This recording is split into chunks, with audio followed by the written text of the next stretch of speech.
Hello, and welcome back to Sleepy Hollow Whispers. Before we begin, feel free to leave a comment and tell me where you're listening from. I love reading every single one. If you enjoy drifting into dark, chilling tales whispered from the mists of Sleepy Hollow, don't forget to like the video and subscribe to the channel. Turn on notifications so you never miss a new story. Now, get comfortable, dim the lights if you dare, relax your mind, let the outside world fade away, and let's begin. Story 1. I've been trying to write this for 3 years. Every time I get close, I stop because putting it into words makes it real in a way I can still barely pretend it isn't.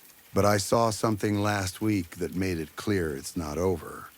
So I'm writing it down the way it happened, as plainly as I can. When I was 17, there was an outdoor pool in our town that everyone knew but almost nobody used the way it was meant to be used.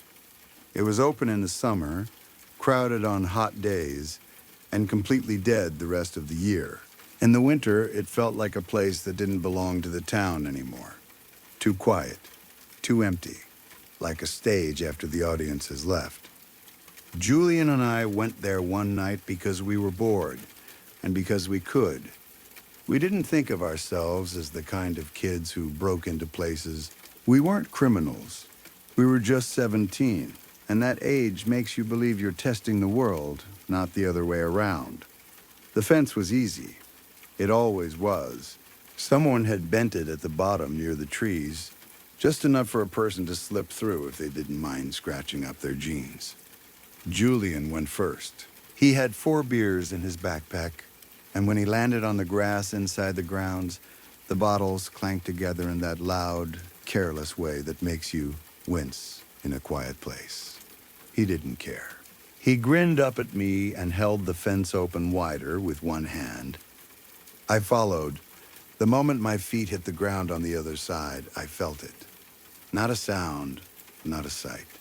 A change in pressure, like stepping into a different kind of air. The air inside the pool grounds felt thicker, like it had weight, like it was paying attention. I didn't say anything. I was 17. You don't say things like that at 17.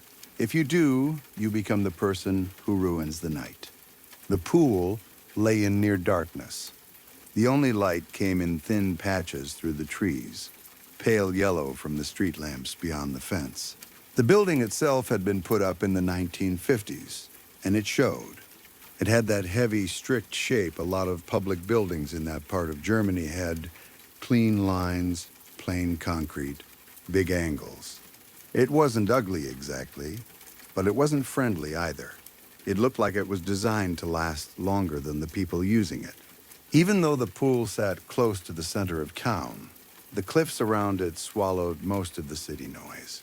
That was part of why kids liked sneaking in. Once you were inside, it felt cut off.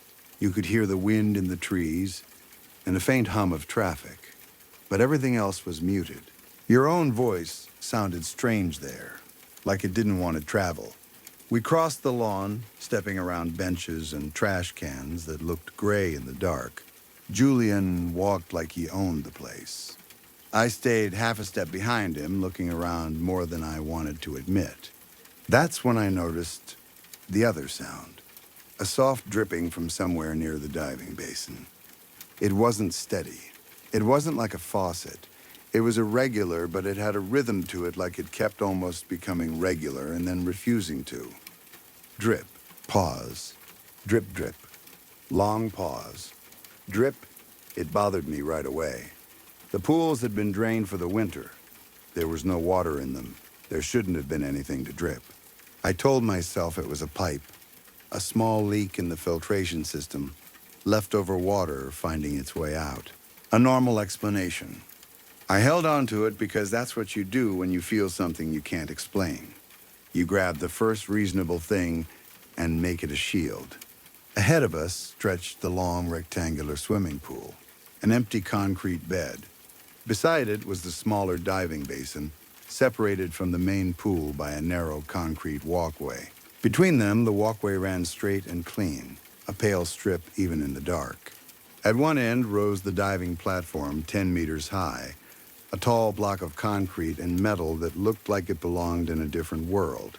It stood over everything like a monument. And there was someone standing at the top of it.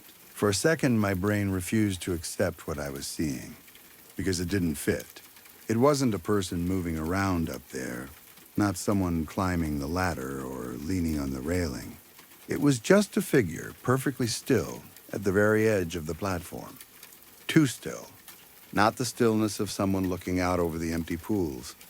Not the stillness of someone trying to work up courage. It was the stillness of something that wasn't doing anything at all except standing there. I grabbed Julian's arm hard enough that he stopped mid-step. He looked at me, annoyed. What? Julian squinted up at the platform. He took his time like he was doing me a favor by checking. Then he shook his head. I don't see anything. I looked again. The platform was empty. Not partly empty. Not hidden behind a railing. Empty in a clear, simple way. Just concrete and darkness and the faint outline of the metal guard. I stood there for a moment with my eyes scanning every shadow, trying to find the shape I'd seen. There was nothing. The figure was gone like it had never been there at all.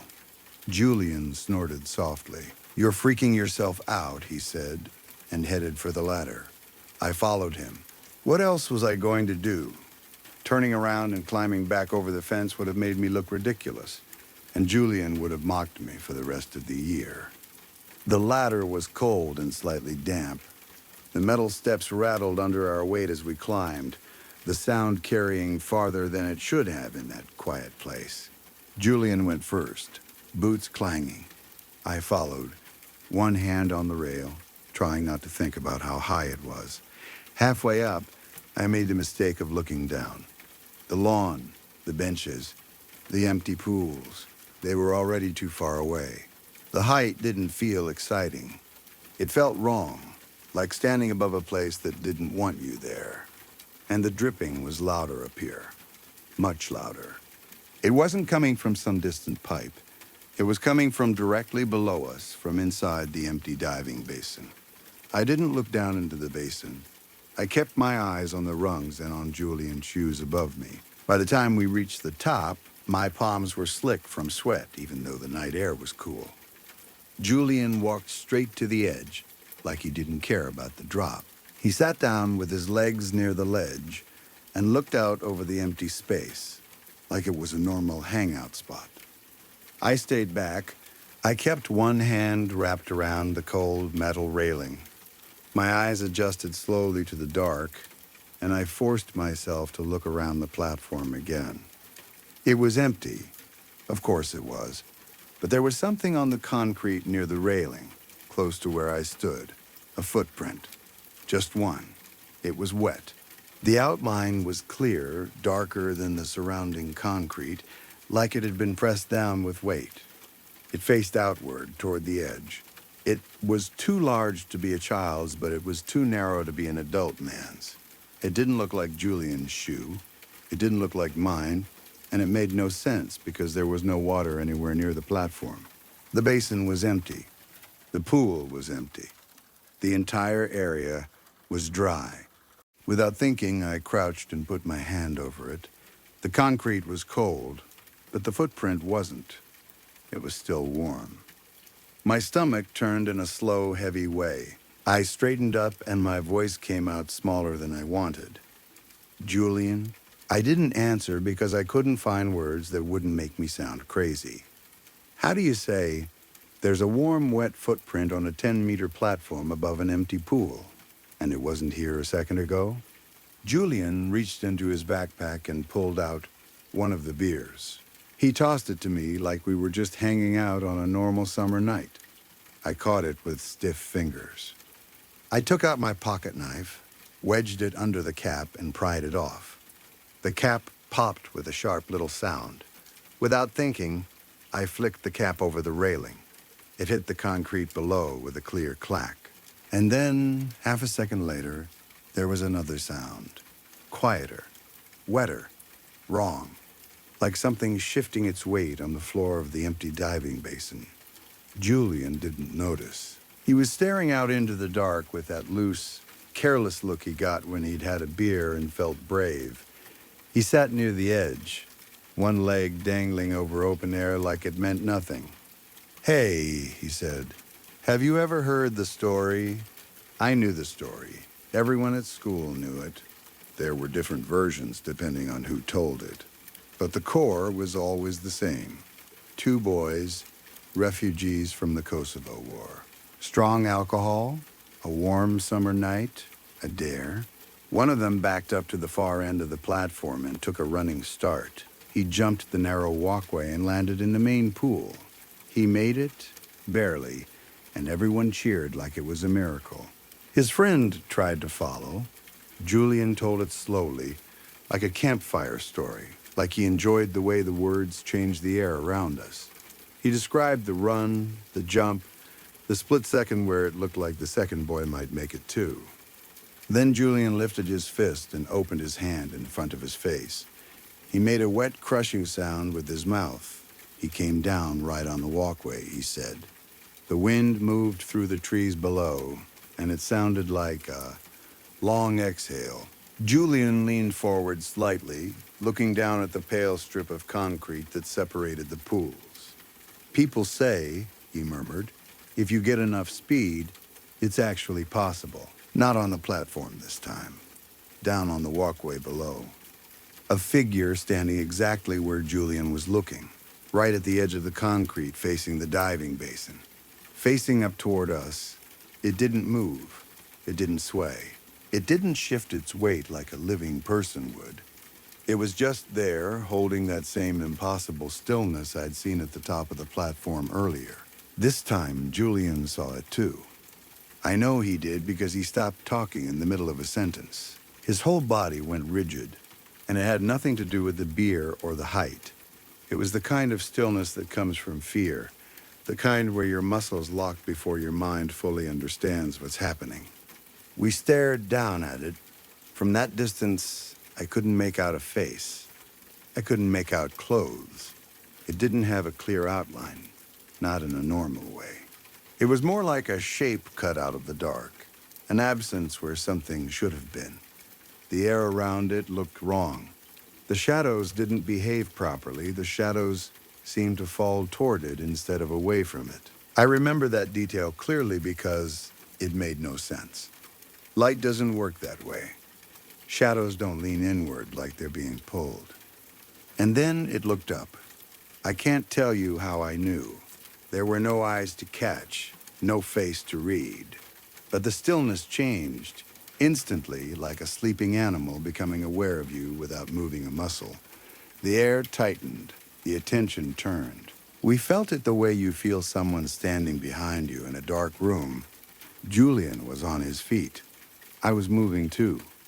I don't remember either of us deciding to leave. I don't remember a conversation or a plan. I remember the ladder, the rungs slick under my hands. I remember Julian's feet clanging on the metal above me, fast and messy. I remember my own breathing loud in my ears. I remember hitting the lawn and running without looking back. I remember the fence, the wire biting into my hands as I climbed. I remember the street on the other side, the normal amber glow of the lamps, the way the ordinary world looked unreal for a moment because we'd just come out of something else. We ran for 5 minutes before we stopped. We didn't stop because we felt safe. We stopped because our lungs burned and our legs started to fail. I turned to Julian. In the streetlight, his face looked drained of color. His lips were almost white. "What was that?" I said. It wasn't a question. I wasn't asking for a theory. I was saying it because I needed to hear someone else admit there had been something there. Julian shook his head once. He couldn't speak. We never went back. We never talked about it. Not once. Not the next day. Not the next week. Not after we graduated. Not when we were older and supposed to be able to laugh about dumb teenage fear. We avoided the subject with a kind of silent agreement that felt absolute. Years passed the way they do. We moved to different cities, we built different lives, we got busy, then busier, and eventually we stopped calling each other altogether. But I never fully left that night. It stayed in me like a splinter too deep to pull out. The warm wind, the empty basins, the dripping that shouldn't have existed, the figure on the walkway with the wrong shadows. Every so often it would surface in my mind, sharp and clear, and then sink again. At some point, maybe because I wanted to prove to myself it had been just a story layered on top of a place, I tried to find out whether the accident story was real. I searched online. I went through old local news archives. I looked for names, for dates, for anything official. I found nothing, no report, no article, no memorial post, nothing that matched the story everyone told at school. I told myself that meant it was an urban legend. Every town has one. Maybe the story was invented to scare kids away from climbing the platform. Maybe it had started as a warning and turned into entertainment. Then, years later, I found Julian's obituary. It was brief, careful language. The kind people use when the circumstances are what everyone suspects, but nobody wants to write the word down where it can't be taken back. No details. Just a polite shape of a life and a quiet ending. I stared at it for a long time. I tried to remember the last time I'd spoken to him. I tried to remember his voice. I tried not to connect it to that platform, to the way he'd sat with his leg dangling over darkness, talking about speed and distance like it was a puzzle. I told myself I was being unfair. People die for reasons that have nothing to do with old nightmares. Life is complicated. Depression is real. Accidents happen. Still, I couldn't stop thinking about the figure on the walkway looking up at us. Last week, I walked past the pool again. My parents still live nearby, so I'm in the area sometimes. The pool was renovated a few years ago. The narrow concrete walkway that used to separate the diving basin from the main pool was demolished. They merged the two basins into one long stretch of water. The specific geometry of that place, the gap, the distance, the exact layout that made the dare story make sense, was gone. I don't know why I stopped. It was early, close to dawn, the sky just starting to lighten. I stood at the fence and looked in at the platform. The place was quiet the way it always was outside of summer. Empty lawn, empty deck, the big block of concrete rising over it. And I did what I always do now without meaning to. I calculated I've been doing that for 20 years. On balconies, on bridges, on the tops of parking structures anywhere there's a drop and a clear line, my mind starts measuring. Distance, arc, speed, like it's running numbers in the background. It happens automatically, even when I hate it. Even when I try to focus on something else. I've stopped trying to make it stop because fighting it only makes me more aware of it. I stood there at the fence, looking at the platform, letting my brain do its awful little math. The pool was empty, the lawn was empty, the platform stood against the darkening sky the way it always had, concrete and patient and still. I told myself there was nothing there. I almost believed it, and then my stomach dropped in that same sudden way it had when I was 17. Before I understood what I was looking at, there wasn't a movement. There wasn't a sound. Nothing shifted in any obvious way. It was just a change in the dark at the top of the platform, a change in the character of it. Like the darkness wasn't just darkness anymore. Like something up there had turned its attention toward me. Like it had noticed I was standing at the fence below. The feeling was so strong I didn't wait to confirm it. I didn't stand there and try to be brave. I didn't tell myself to stop being stupid. I left. I walked fast at first, then ran like I used to run as a kid when something frightened me and I didn't want to admit it. I didn't look back. I went all the way to my car with my heart pounding hard enough to hurt. I haven't slept properly since. At night, I keep thinking about Julian on that platform 20 years ago. I think about how he told the story, I think about how he looked down at the walkway and said, if you get enough speed, it might actually be possible. I think about his foot sliding backward just a little, not that night, but in some other version of that night. And I wonder if he heard something up there too. Not a voice exactly, not words the way we understand words, just a suggestion that felt like his own thought. Curiosity, courage, the need to know. I wonder if that's how it works. I wonder if it's always worked that way, and I wonder if it's been working on me slowly ever since. Because I still calculate the distance. Every time. Automatically, without wanting to. And lately, the number my mind arrives at is always the same. That's the part I can't make myself laugh off. Because lately, that number doesn't feel like a random result anymore. It feels like something steady, something waiting. Like an answer that's been there the whole time and I'm only now getting close enough to read it. I don't know if staying away helps. I stayed away for 20 years and it didn't stop. I didn't climb the ladder again. I didn't go back inside the fence. I didn't even look at the platform for years at a time. And still the measuring never left me. If anyone reading this recognizes that pool, if you know the one I mean, I'm not telling you this to be dramatic. I'm telling you because I don't want anyone else to feel that shift in the dark and tell themselves it's nothing. Don't climb the ladder. Whatever you feel when you're standing at the base of it, whatever feels like curiosity or courage or just the need to know, don't climb. It's been up there a long time. It knows how to wait. Story 2. Jake held the bottle with 2 fingers like it was nothing, like the wheel didn't deserve his full attention. The other 3 fingers rested on the steering wheel, barely touching. Every time we hit a bump, those fingers lifted off and hovered, and I kept waiting to see if they'd settle back where they belonged. Twice I reached over, ready to grab the wheel and steady it. Twice Jake smacked my hand away without even looking. This isn't driver's ed, mate. Hands off. Assholes, I muttered, mostly to myself. I looked down at my phone again.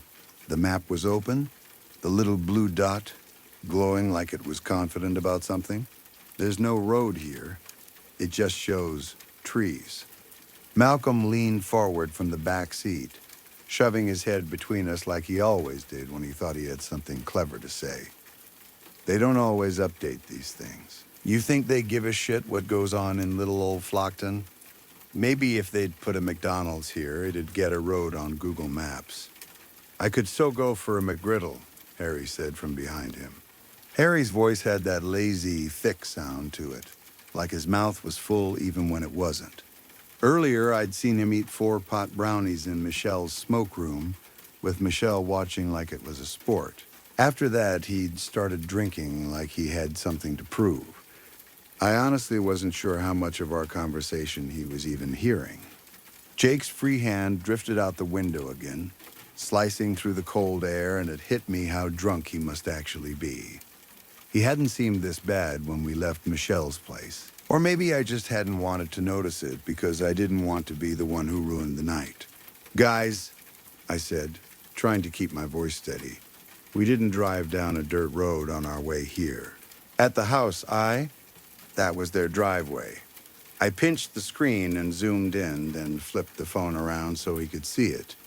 That big splotch of trees, that's where the GPS says we are. There's no roads. It's the middle of nowhere, Malcolm said. Of course there's no roads. Precisely, moron, I said.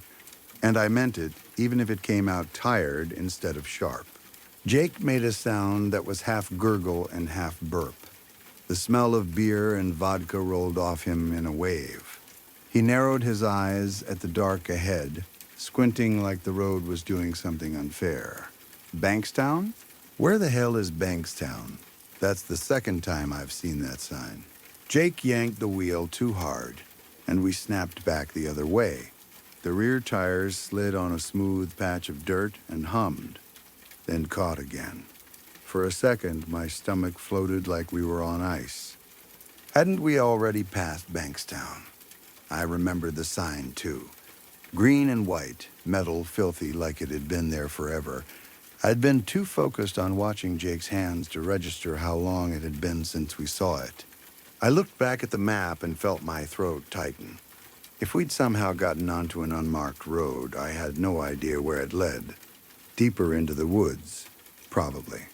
Farther from houses, farther from any sensible person who might be awake and willing to help. The road got worse. The car bounced as we hit a thick root pushing up under the dirt, the ground trying to reclaim whatever thin track this was. Trees crowded in close on both sides now. The road was barely wide enough for one car, with just enough space at the edges that you might be able to pull over and let someone pass if you had to. But the branches leaned in so far that, with Jake's window down, it felt like the gap was almost narrow enough for someone to reach in and grab your throat as we went by. A tree had fallen across part of the track, and Jake had to swerve around it. The sudden sideways motion jostled me in a way that felt oddly familiar, like we'd done this same move already. Another tree on the road. There hadn't been a storm, had there? Autumn had been dry, bone dry. So why were there trees down like that? Like the woods were actively trying to close the path behind us. Behind me, Harry somehow found another bottle in the mess on the back seat. He gave it a sloppy shake like it might still have something worth drinking, then laughed and lobbed the empty thing out the window. It spun once and shattered against a metal post with a sharp, bright crack. "Take that, Bankstown," he yelled, and he stuck his middle finger out at the sign as we rolled past it. I grabbed him by the waist and yanked him back into the car before he could lean out again. A branch smacked hard against the window right where his head would have been. The sound was violent, like someone had swung a stick at us on purpose. "Idiot," I snapped. "You're going to take your head off doing that." Then I craned my neck to look back and caught the glow of the sign vanishing in the dark. Bankstown again? How far away? Harry shrugged, eyes half-lidded, schwas all scratched off. I pressed my head against the cold glass and looked up at the stars through the gaps in the canopy. I couldn't name constellations even on a clear night, but it still felt important to try. Like the sky might tell me which way was north if I just stared hard enough. I remembered bits of advice people give when you're lost. Look for the moss on the north side of trees. Or was it the south? Follow the river. Follow the slope. Don't panic. "We should stop," I said. Malcolm sneezed into his elbow, then rubbed his nose like that solved it. "What?" "No, it's freezing." "We're lost," I said, and my voice sounded too loud in the car. We've been driving on the same road for 20 minutes now. I could see Michelle's house from the main road when we pulled in. Now all I see are trees. Do any of you remember seeing trees? "No," Jake said, lips wet as he spoke. "I don't recall any trees at all." He brought his other hand back in, finally putting both on the wheel, and turned us slightly. The car slowed, tires crunching over wet dirt, and then he stopped. The silence that followed was heavy. You could hear the engine idling, you could hear our breathing, you could hear the faint tick of cooling metal. Harry opened the door and dropped to his knees in the wet grass like he'd been waiting for permission. I got out and put a hand on his back. His shoulders hitched a few times, then loosened, and he spilled out a stream of brown, sour puke that made my eyes water. "Get it all out, mate," I said, because it was either that or start yelling. Harry was usually the designated driver. He was usually the responsible one, the guy who made sure we got home. Tonight, he'd apparently decided to make up for every drink he'd ever skipped. Malcolm muttered something about people being sick, making him sick, and got out too, walking around to the other side with his hands tucked under his cardigan. "I'm gonna go piss," Malcolm announced, like we needed the update. He pinched his cardigan shut tighter and shivered. "I suggest you all do the same. We're not stopping again." I waved him off. "Maybe you can read the map if it's so cold." Jake stayed in the driver's seat, hunched toward the dashboard, turning knobs and pressing buttons with the stubborn focus of a drunk man trying to win a fight with inanimate objects.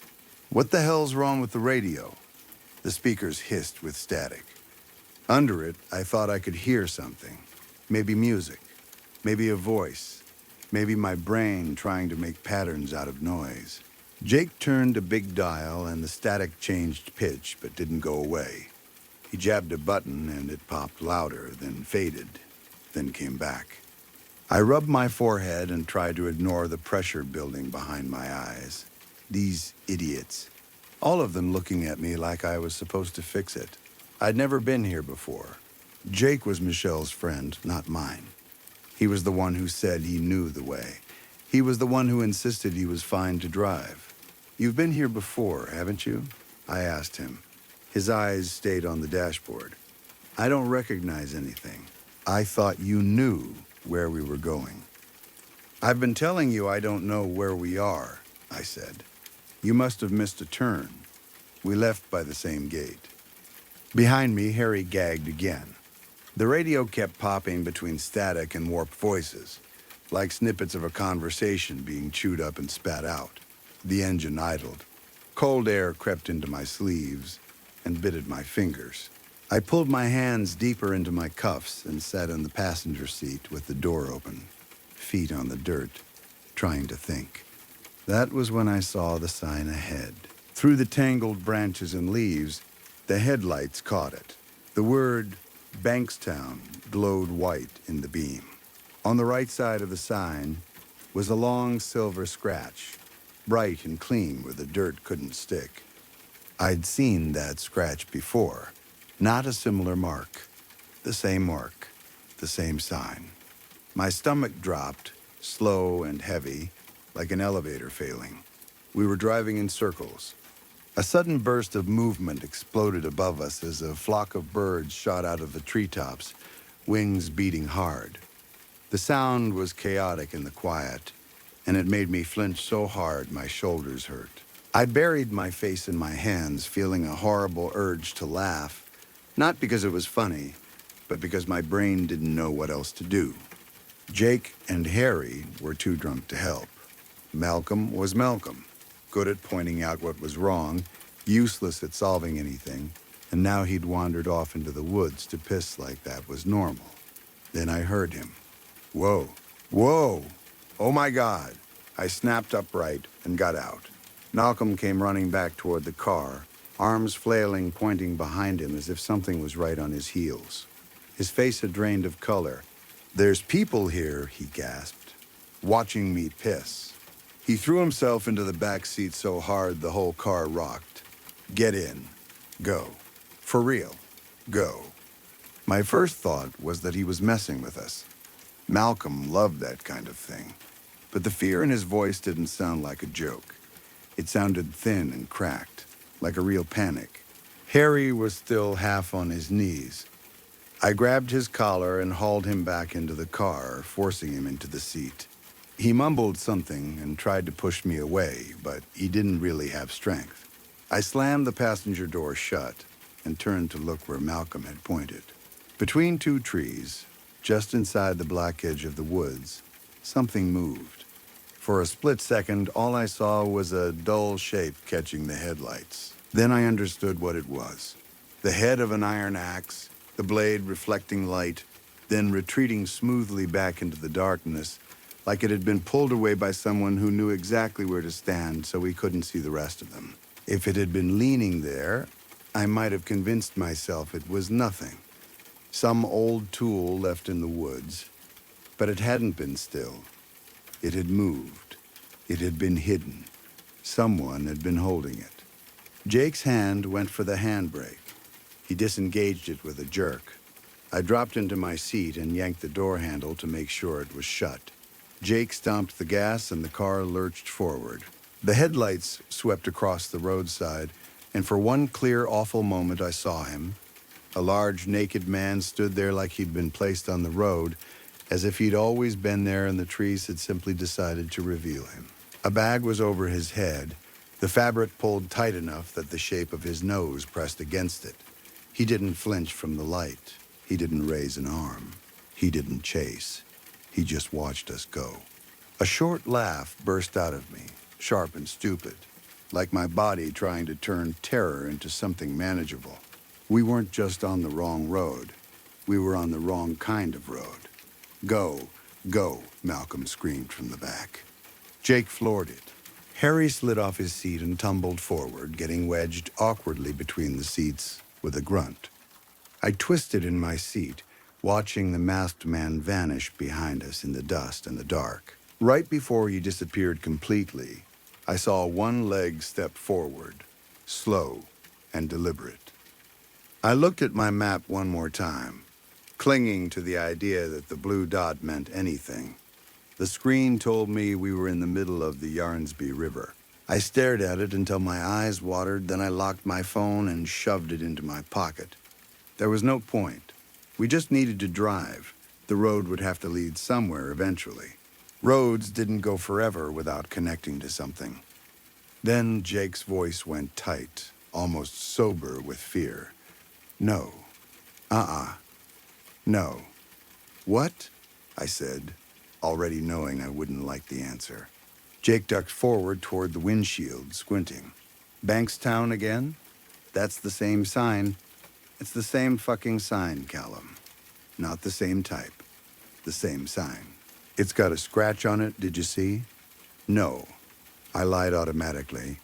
I had seen the scratch. I had seen it the time before that, too. The lie was pointless. But I didn't want to feed his panic. I didn't want him to look at me like I was confirming we were trapped. Keep your eyes on the road, I said. The radio popped so loud it made my ears ring, and then static filled the car in a harsh wall of noise. My hands flew up, covering my ears. Jake scrambled for the volume knob, but it spun freely like it wasn't attached to anything. The sound didn't change, it only kept blasting, swallowing the space, making it impossible to think.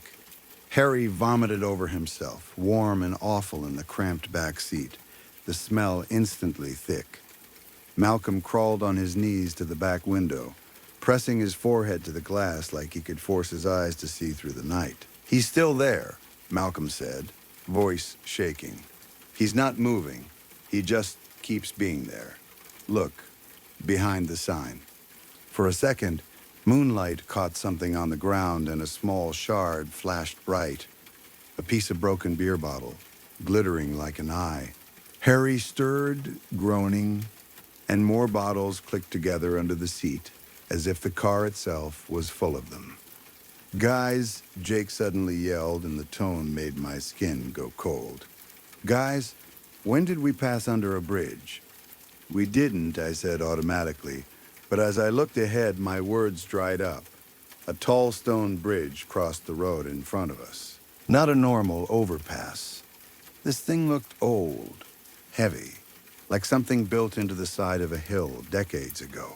The road tunneled under it through a cut in the rock, an archway that swallowed our headlights and turned the darkness into a solid wall. That's new, I said. We haven't seen that before. The car jostled. My phone slid out of my pocket and hit the floor with a soft thud. Shit, Jake said, and then he turned the wheel hard. The motion threw me against the passenger window. The car bumped into something and rolled over it. Not like a speed bump, but like a body-sized shape. The thump traveled up through the seat and into my spine. Malcolm screamed that we'd hit someone. Harry spat phlegm onto the floor mats, half-conscious and disgusting and terrified all at once. My head went light, the world narrowing down to noise and motion, and the sick realization that something was wrong in a way I couldn't fix. I didn't even realize we'd stopped until Jake's door opened. For a heartbeat, I felt relief so strong it made me dizzy. Good. Someone's here. The cops. An ambulance. A normal person. Someone who would take control. Then Jake screamed. His door flew all the way open and he was pulled out of the car so fast his legs scraped the dirt. I saw his arms flail once, useless, and then I saw a wet crunch that didn't sound like anything on the road should sound. Jake's body dropped out of sight, hitting the ground with a dull weight. For a second, my brain refused to understand what my eyes were seeing. A hand rose into view, holding Jake's head by the hair like it was a prop. The bag-headed man's arm was strong and steady, and Jake's face was slack, mouth open, eyes already wrong. I reached back for my door handle, fingers shaking so badly I missed it the first time. Malcolm found his handle first. He stumbled out the back, hands up like that meant something. "We're sorry," he pleaded. "We're sorry." The masked man turned his bagged head toward Malcolm, slow like he was considering him. Malcolm's words broke apart into a sound that wasn't language anymore, and he ran straight into the woods, crashing through brush without caring what it did to him. He didn't even pick a direction. He just fled. I shoved my door open and dropped onto the dirt, landing hard on my knees. The ground was wet. The air smelled like earth and old leaves and blood. Behind me, Harry's voice floated out of the car, confused and slurred, like he was waking from a nap. "Mate, we stopped for a pisser, yeah?" Thwump. Something small and round rolled against my shoe and came to rest at the edge of the headlight beam. I looked down. I didn't let myself fully understand what it was. If I did, I knew I wouldn't move. My body would lock up and I'd die right there in the dirt. I ripped my hands into the roots and dead grass, used them to pull myself upright, and forced my legs to work. Ahead, the stone archway loomed like an open mouth. On the other side of the tunnel, beyond the shadow, I could see another sign, not Bankstown. A different sign lit by the weak spill of our headlights. Wauchope. 2 kms. My knees screamed when I tried to run. The crash had rattled me more than I realized. My face felt hot and swollen, like I'd been punched, and then I remembered the airbag. I'd hit it when Jake swerved. Everything was sore. Everything was too loud. I ran anyway. "Somebody, help." I shouted, and my voice sounded thin in the trees. Behind me, metal scraped on pavement. The slow drag of an axe head, not hurried, not frantic, like the sound was meant for me, like it was a message, like he wanted me to know he didn't need to run. I hit the tunnel's shadow, and the air changed instantly, cooler and damp, the smell of stone and old water. My footsteps echoed in a way that made me feel exposed. The headlights from Jake's car cast long, warped shadows against the tunnel wall. 2 shadows. Mine, stretched and frantic, and another one behind it, broader and calmer, moving with a steady pace that didn't match the speed of my legs. I heard another thwump behind me, heavier this time, like something landing in mud. Then pain hit the back of my neck, sudden and bright, and for a fraction of a second, I thought I'd been stung by something. Then the warmth spread, thick and sticky, trickling down my back. The top of my body went strangely numb, like my nerves were lagging behind reality. My dad raised chickens when he was a kid, he told me once, casually the way dads talk about horrible things like their trivia, that chickens could run for a few minutes after losing their heads, that their bodies didn't know right away. The signal was gone, but momentum remained. The thought landed in my mind like a stone. Maybe they didn't feel it, he'd said. Maybe they didn't even know. I couldn't feel my neck properly anymore, but my legs kept moving. I didn't stop to check. I didn't stop to scream. I just ran, boots slapping stone, breath tearing in and out of my chest. My foot twisted on a rock and I almost went down. I caught myself on the next step, stumbling forward, palms grazing the tunnel wall. The stone was slick with moisture. I pushed off and kept going. I ran through the tunnel and out the other side.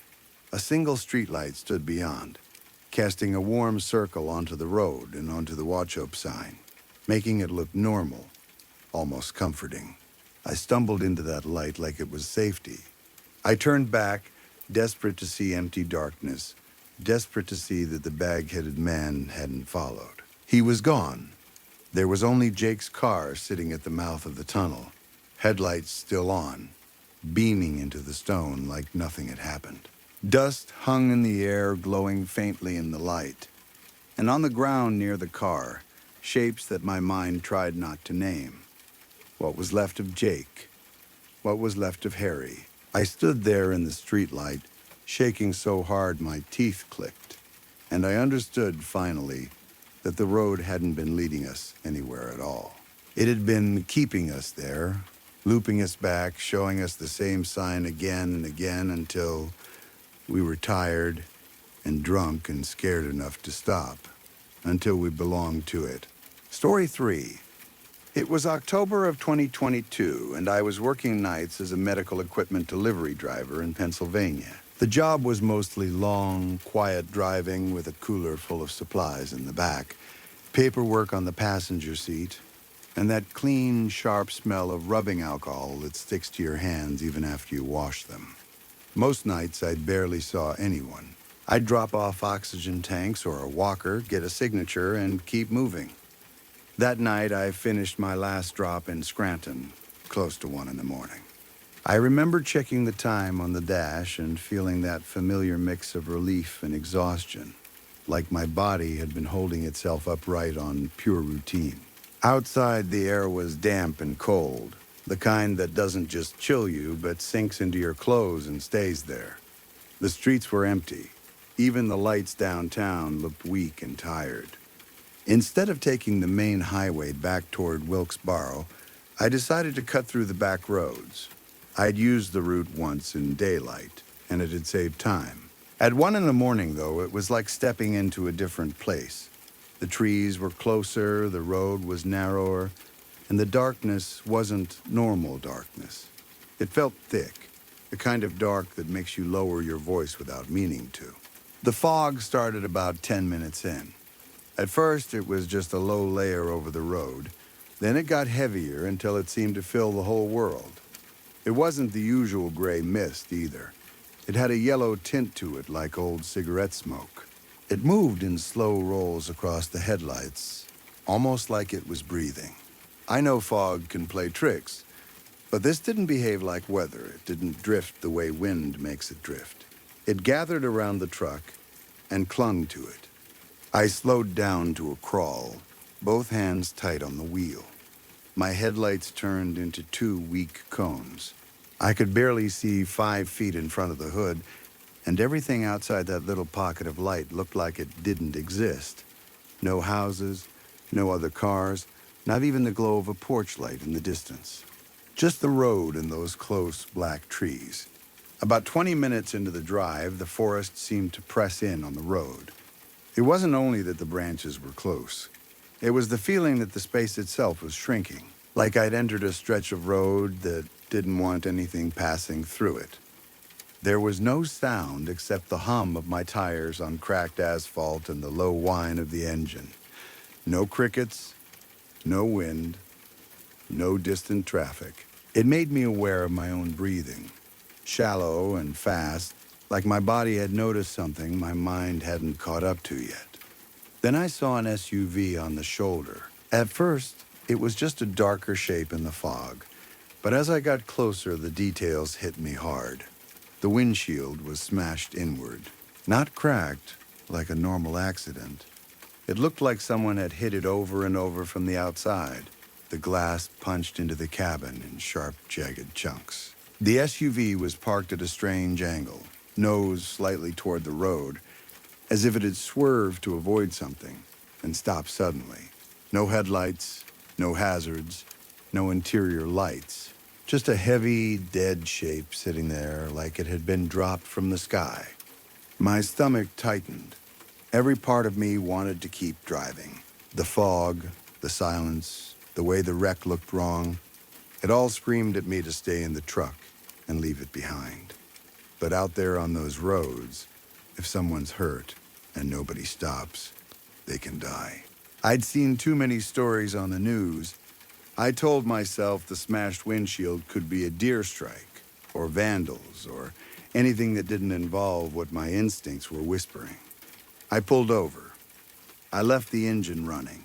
I still think about that now, how automatic it felt, like I believed the sound of the engine would protect me.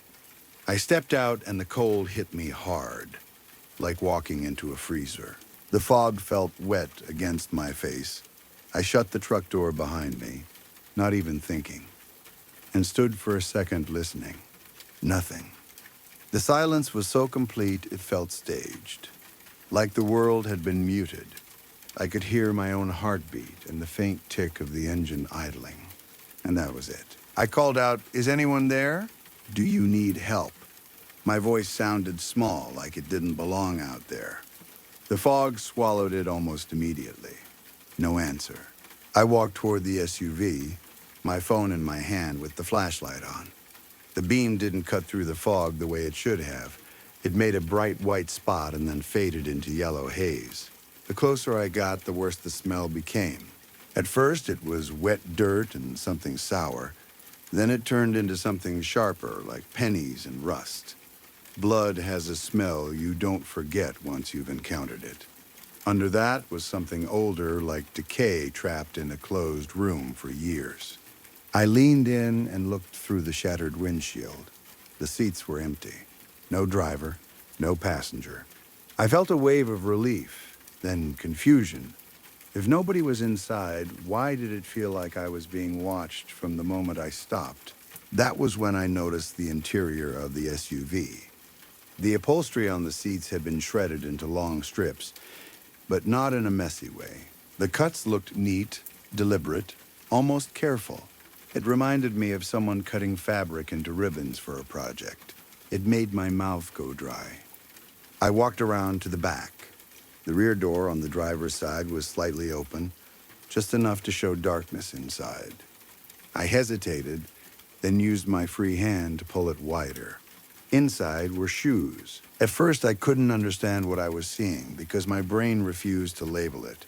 It was a huge pile, stacked and jammed into the back like someone had been collecting them for years. Sneakers, dress shoes, high heels, heavy work boots. Tiny kids' shoes with bright colors, shoes with broken laces, shoes that looked like they'd been worn hard and then thrown away. They were all covered in fresh, wet mud, like they'd been dug out of the ground minutes earlier. The smell hit me harder when I opened the door. Mud, blood, rot, something like old damp leather. I tasted it at the back of my throat and fought the urge to gag. My flashlight shook slightly in my hand and the beam slid over the shoes. Some of them still had bits of grass stuck to them. Some had stains that weren't mud. I backed away, heart pounding, and that's when a branch snapped behind me. It wasn't a normal forest sound. It was loud and sharp, like someone had taken a stick and broken it on purpose. The crack echoed through the trees. I spun around so fast I nearly slipped on the wet shoulder. My phone light swung across trunks and low branches. Nothing. Just fog and trees. Then I heard it. A whisper, faint but fast, coming from the darkness beyond the tree line. At first I thought it was the wind, but there was no wind. It was a voice. A man's voice, monotone and quick, like someone reading a list without caring about the names. Mike, Sarah, John, David, Mark. I felt my whole body go cold, like the blood in my veins turned into ice water. For a second, my mind went completely blank, the kind of blank you get in a car right before a crash. Then, survival took over. I ran back toward my truck. The fog made the distance feel longer than it was. My shoes slid on wet gravel. I stumbled, caught myself, and reached the door. The handle didn't move. I yanked harder. Nothing. The door was shut tight and locked. I stared at it, confused, because I knew I hadn't locked it. I hadn't even closed it carefully. I remembered getting out and letting it swing. I remembered leaving it open like a fool. I looked through the window. The engine, which I'd left running, went quiet. It didn't sputter or struggle. It just died like someone turned off a switch. The dashboard lights flickered once, twice, and went dark. And there, inside my truck, I saw a hand resting on the steering wheel.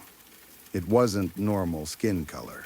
It was pale, with a gray tint, like a body that had been underwater too long. The fingers were too long and too thin, like they belonged to a person stretched the wrong way. The hand moved slowly, almost carefully, as if it wanted me to see every second of what it was doing. Those long fingers picked up my keys. Then the hand placed them on the dashboard, right in plain view. Like a message. I couldn't breathe. My chest felt locked. The cold air scraped my throat when I tried to inhale. I could see a shape in the driver's seat, but the tinted glass and the fog made it hard to make out details. Still, I could tell it wasn't turning to look at me. It just sat there, perfectly still, head tilted at an unnatural angle, bent toward the right shoulder like the neck was broken and set back wrong. The posture wasn't relaxed. It was wrong in the way a doll is wrong when you twist it too far. I started banging on the window, panic turning into rage because I couldn't process anything else. "Get out," I shouted. "Get out of my truck." The figure didn't flinch, not even a twitch. My hands were shaking so badly I nearly dropped my phone when I tried to dial 911. The screen lit my face in the fog. No service, not even a weak signal. Just the word "searching," spinning like it had all the time in the world. Behind me, the wrecked SUV's headlights flickered. At first, I thought my eyes were playing tricks. That SUV should have been dead. It was a smashed-up shell on the side of the road. But the headlights began to flash on and off like a broken strobe. Each burst lit the fog in hard white light, then dropped everything back into yellow darkness. In those flashes, I caught something in my truck's side mirror. A man standing behind me. Not a normal man. Too tall, too wide, too still.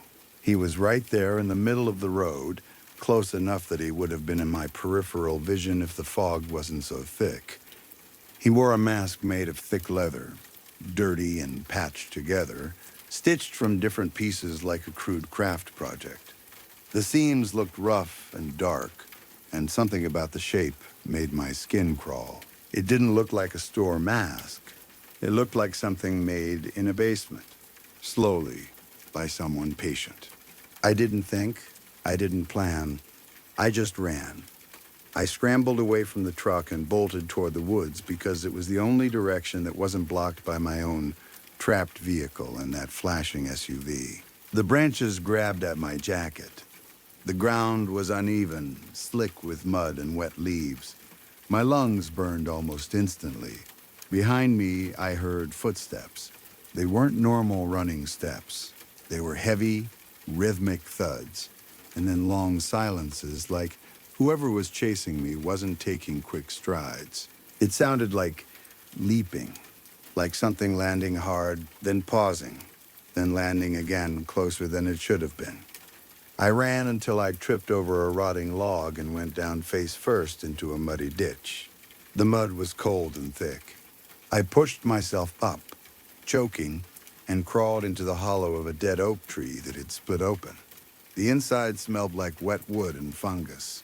I squeezed myself deep into it, pressed my back against the rough interior, and covered my mouth with my hand to keep from making any sound. The woods went quiet again.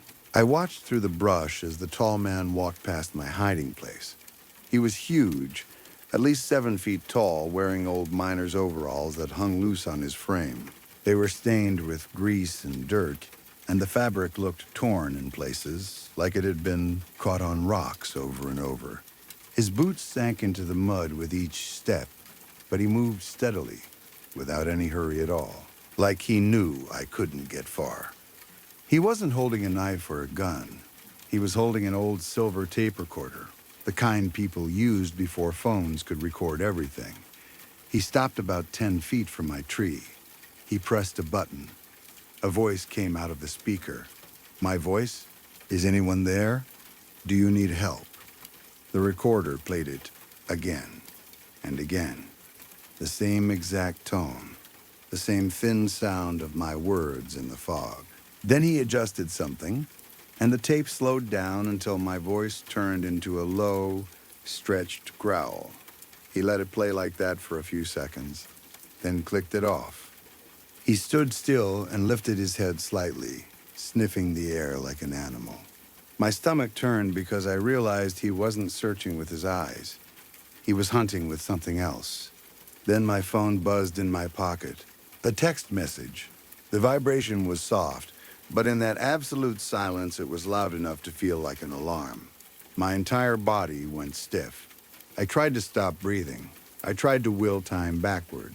The tall man's head snapped toward my tree. It didn't turn smoothly like a person turning to look. It twitched, a sharp, broken movement, like a puppet jerked by a string. He stepped closer, and I saw the holes in the leather mask where the eyes should have been. There were no eyes, just empty black pits, deeper than they should have been, like the mask opened into a darkness that wasn't just shadow. The air around him smelled like wet earth and something ancient and rotten, like a cellar that had been closed for decades. He knew where I was, not guessing, not searching, knowing. I backed deeper into the hollow, trying to make myself smaller. Dry leaves crunched under my boot, and the sound betrayed me like a shout. The man made a noise that I can only describe as laughter, but it didn't come out like a laugh. It was a mechanical clicking like metal grinding on metal, steady and rhythmic, coming from his throat. I shoved myself out of the tree and ran. I didn't look back. I didn't care about direction. I just pushed through branches and stumbled over rocks, lungs on fire, throat raw, legs shaking. The cold air felt like knives. I ran until my chest ached so badly I thought I might pass out. The whole time I expected a heavy thud behind me, expected that impossible leap to land right on top of me. Eventually, the trees thinned and I saw a flicker of light ahead. Neon. Weak, blinking neon that cut through the fog like a promise.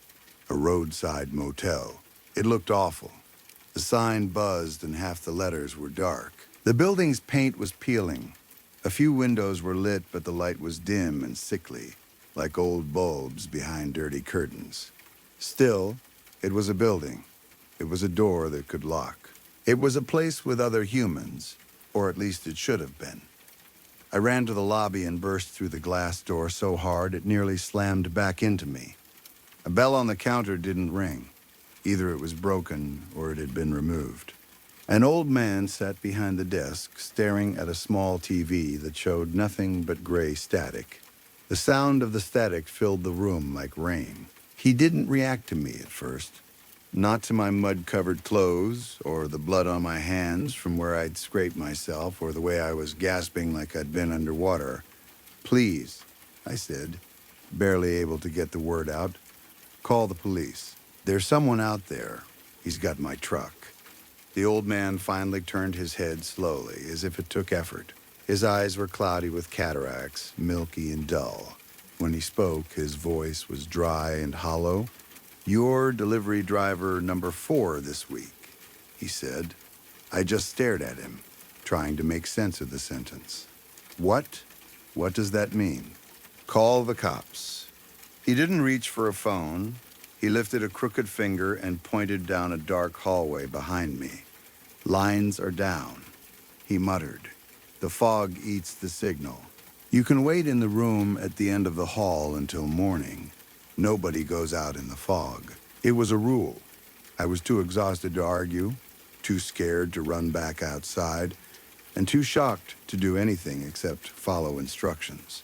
He slid a key across the counter without looking at me. The key had a cheap plastic tag with a room number on it, worn smooth as if many fingers had rubbed it. I took it and walked down the hallway. The carpet was stained. The air smelled like old smoke and damp. The lights overhead flickered and buzzed. When I reached the last door, I unlocked it, stepped inside, and slammed it behind me. Then I dragged a heavy dresser in front of the door until my arms shook with effort. Only then did I allow myself to breathe like a person again. The room was small and dirty. The bedspread had stains that looked older than I was. The curtains were half open, showing nothing but fog outside the window. There was a mirror over the dresser, and a chair in the corner that looked like it had never been sat in on purpose. I sat on the edge of the mattress with my pocket knife in my hand. I kept that knife for cutting open boxes and plastic packaging at work. I'd never used it for anything else in my life. Now it felt like the only solid thing I had. I watched the doorknob. Minutes passed, maybe an hour. Time felt wrong in there. The static sound from the TV in the lobby seemed to follow me as if the building itself was tuned to that empty noise. Then I heard a soft scratching. It wasn't at the door. It was coming from under the bed. My whole body froze so hard it hurt. My grip on the knife tightened until my knuckles went white. The scratching continued, slow and patient, like someone testing the floorboards with their fingernails. Then came a click, a familiar click. The tape recorder. A voice played in the room, quiet but clear, coming from somewhere low. "Your delivery driver number 4 this week." It was the old man's voice, but it didn't sound the same. It was distorted, with a strange rhythm under it, like the words had been chopped up and stitched back together the wrong way. The sentence repeated once, then again, like a warning, like a counting game. I couldn't make myself look under the bed. My eyes were locked on the gap between the floor and the frame, waiting for something to slide out. Instead, I forced myself to look away, scanning the room for anything I could use. My gaze landed on a pile of clothes in the corner. At first, I thought it was just dirty laundry left behind. Then I recognized the color and the shape. A delivery uniform. My name tag was attached to the chest, clear enough to read even in the dim light. Mark. My mouth went dry. I looked down at what I was wearing. I was still in my own clothes, muddy and torn, but I was wearing them. I hadn't changed. I hadn't taken anything off. The uniform on the floor wasn't mine. And it was soaked in blood. Deep, jagged marks ran across the back of the shirt, like something with claws had raked it hard enough to tear through fabric and skin. I stepped toward it like I was moving through deep water. Every part of me wanted to run out of the room, but the dresser was blocking the door, and more than that, the hallway felt like it would lead somewhere worse. I lifted my eyes to the mirror over the dresser because I needed to see myself. I needed to see my face and know it was mine. The mirror showed the room, the bed, the dresser, the curtains, the dark corners, but it didn't show me. I moved closer, then leaned to the side. The reflection changed exactly as it should, except there was still no sign of my body. No outline, no blur, nothing. It was like the mirror couldn't see me at all, like I was already gone and the room hadn't been informed yet. My knees went weak. A cold sweat broke out on my skin despite the freezing air. Then something shot out from under the bed. A pale hand with long, thin fingers. The same kind of hand I'd seen on my steering wheel. It grabbed my ankle with a grip so strong it felt like a steel clamp. Pain flashed up my leg and I felt bone strain under the pressure. I screamed and tried to stab at it with the knife, but the blade passed through the hand like it was smoke. No resistance, no cut. It was there, and also not there, and the force of it was real even if the shape wasn't. I clawed at the carpet, trying to pull myself away, but the hand dragged me across the floor with steady strength. The gap under the bed looked too small, but the darkness under there didn't look like normal shadow. It looked deep, like a hole that didn't end. My phone slipped out of my pocket and hit the floor. The screen lit up. One new message from an unknown number. I saw it for half a second as I was pulled closer, the words bright against the dim room. "Thanks for the new shoes, Mark. The fit is perfect." Then the bed frame hit my shoulders and the world went dark. I don't know where I am now. I don't have a good way to explain it. It's like being trapped in a space that's too close and too wide at the same time. There's no clear floor under me, But there's always the smell of wet mud. The air feels thick, like breathing through cloth. Sometimes I think I can feel old leather brushing my skin, like gloves moving in the dark. My phone shouldn't work here, but sometimes a signal appears for a few seconds and vanishes again, coming and going like a heartbeat. That's how I'm typing this. The moment it drops, everything becomes silent again. The police told my family that the motel I ran to burned to the ground 30 years ago. There's nothing there now, they said. Just trees and old pavement that leads nowhere. No building, no sign, no lobby. No old man behind the desk. They found my truck abandoned miles away from where it should have been, parked crooked on the shoulder like it had been left in a hurry. It was filled to the roof with shoes. I keep thinking about that pile in the SUV, about the children's shoes mixed in with boots and heels, about all those different lives reduced to something you can hold in one hand.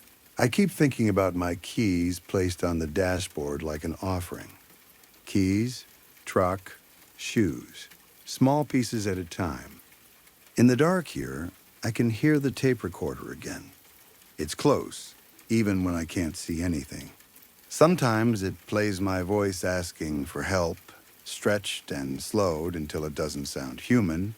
Sometimes it plays other voices, names I don't recognize, whispered fast, like a list. And sometimes it plays a sound I can't forget now that I've heard it. My bones snapping, over and over, like someone rewinding it and enjoying the moment. Every night I feel hands moving in the dark, careful hands, patient hands. They reach in and take something else from me. First my keys, then my truck, then my shoes. I don't think they're done. I can hear that clicking laugh again, faint, but getting closer, and the smell of old leather is stronger tonight than it's been before. If the signal holds long enough for this to post, understand this part, because it's the only warning I can give. If you're driving a back road in Pennsylvania and the fog looks yellow, don't stop for anything on the shoulder. Don't get out. Don't call into the woods. Don't follow lights that shouldn't be there. And if you ever find a vehicle filled with shoes, covered in fresh mud that smells like pennies and rot, keep your eyes forward and keep driving. Because the moment you stop, you're not a person to them anymore. You're just the next pair. Story 4. I'm writing this here because the local authorities have stopped trying. They dragged the retention ponds. They organized volunteer search lines that walked for miles. Crossing into the next counties, they printed flyers and taped them to utility poles all over town. And now those flyers are sun-faded and peeling at the corners. The police have decided my mother is a sad, simple case. Sudden dementia, a confused elderly woman walking out in the middle of the night, getting lost and dying somewhere nobody has looked yet. They're wrong. I'm going to tell this exactly the way it happened, step by step, because I need someone to recognize what I'm describing. I need someone to tell me what this was and how to follow it. Something took my mother. It didn't just make her leave. It took her. I lived alone with her for 5 years. I moved back into my childhood house when her mobility started getting worse. She could still do plenty, but the stairs hurt her. Long walks were hard, and maintaining the property alone wasn't realistic anymore. We settled into a quiet routine. We ate together, watched TV in the evenings, and went to bed early. She was not confused. She handled her own finances. She read constantly. She remembered everything. Names, dates, little arguments from 10 years ago, details from books she'd finished months earlier. If anything, her mind was sharper than mine. The first night it happened was a Tuesday in late October. I'm a light sleeper.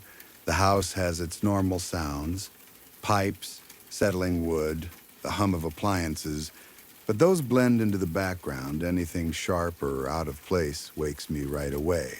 At exactly 3 a.m., I heard the back door deadbolt snap open. It wasn't a soft click. It was a loud clack that echoed down the hallway like someone wanted to make sure I heard it. I sat up instantly, heart pounding. For a second, I tried to talk myself out of it. Maybe the sound came from somewhere else. Maybe I dreamed it. Then cold air pushed under my bedroom door, and I knew the back door was open. I threw the blankets off and stepped into the hallway. The lights were off. The only light came from the kitchen windows, pale moonlight stretching across the floor in thin rectangles. At the far end of the hall, the back door stood wide open. It looked wrong in the dark, like an open mouth. I walked toward it, and the cold got sharper with every step. When I reached the kitchen, I could feel wind moving through the doorway. The smell of wet grass and fall air filled the room. I went straight outside without thinking, barefoot, my feet hitting the back porch boards and stinging from the cold. Our yard is simple: flat grass, a wide open space, and then a tall wooden privacy fence all around the property. Nothing fancy, no trees in the middle, no shed, just lawn. My mother was out there. She was wearing her thin cotton nightgown. She was kneeling in the dead center of the yard like she'd been placed there. I called her name and ran down the steps. She didn't answer. She didn't even turn her head. When I got closer, I saw what she was doing. She had ripped through the top layer of grass, and she was digging into the dark soil with her bare hands. Not slowly, not like someone sleepwalking and wandering. She was digging like her life depended on it, fingers plunging into mud, pulling out wet handfuls of dirt, throwing them aside, then going right back in. Her movements were frantic and focused, like she had one job and nothing else mattered. I dropped to my knees beside her and grabbed her shoulders. Her skin was ice cold. I pulled her back hard enough to force her to look at me. Her eyes were open wide, but there was nobody in them. The pupils were huge, swallowing most of the iris. She looked right through me like I was glass. Her mouth hung slightly open. Her breathing was heavy, not from fear, but from effort, like she'd been running. I guided her back inside. The second I pulled her away from the hole, she didn't fight. It was like the moment she was moved, her body just went limp and easy. She followed me like a sleepwalker would, quiet and pliable, her hands dripping mud onto the kitchen floor. I brought her into the bathroom and turned on the sink. Her fingernails were packed with thick black dirt. The skin around her cuticles was scraped raw, already bleeding. I washed her hands gently, then wrapped them in bandages. I walked her back to bed and laid her down. Within minutes, she was asleep like nothing had happened. In the morning, she remembered none of it. She sat at the kitchen table, staring at her bandaged fingers, and when I told her what I'd seen, her face changed into real horror. Not embarrassment, not denial. She started crying because she couldn't understand how her body had moved without her. She kept repeating that she didn't get up, she didn't go outside, she didn't dig. She said she would have remembered. She sounded like a person being told they committed a crime while blacked out.